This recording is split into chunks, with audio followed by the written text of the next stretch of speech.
Senator, you really pressed the Attorney General on sending the National Guard into American cities. Yeah. Were you satisfied with her answer?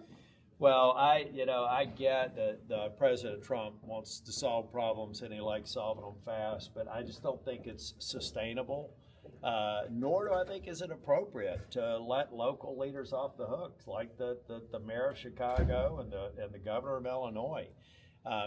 I worry about the President Trump deploying these troops, maybe resolving crime, going beyond just protecting federal buildings. If that's their intent, I have no problem with them being deployed anywhere, like they had to in Portland and I think Seattle in the past. But I don't believe that we should mask the failure of governors and local elected officials that have let crime rates go to a level where you have more than 500, almost 600 murders and Chicago last year. For goodness sake, that's got to end.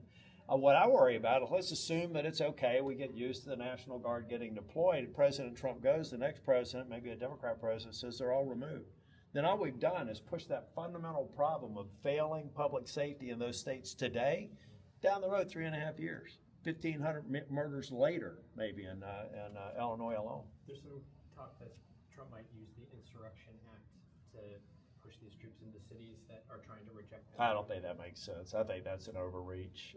I don't believe I'm not a historian, but I don't believe any reasonable person thinks that was ever the intent of the Insurrection Act. It was about possibly overwhelming our democracy here, this Capitol. I just don't buy it.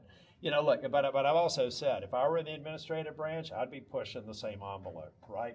I was Speaker of the House. I was constantly, whether it was my friend Pat McCrory or the Democrat governor, we were constantly trying to assert, which branch had the most power. So I don't fault them for attempting it. I just think that's not a credible argument for me. Back to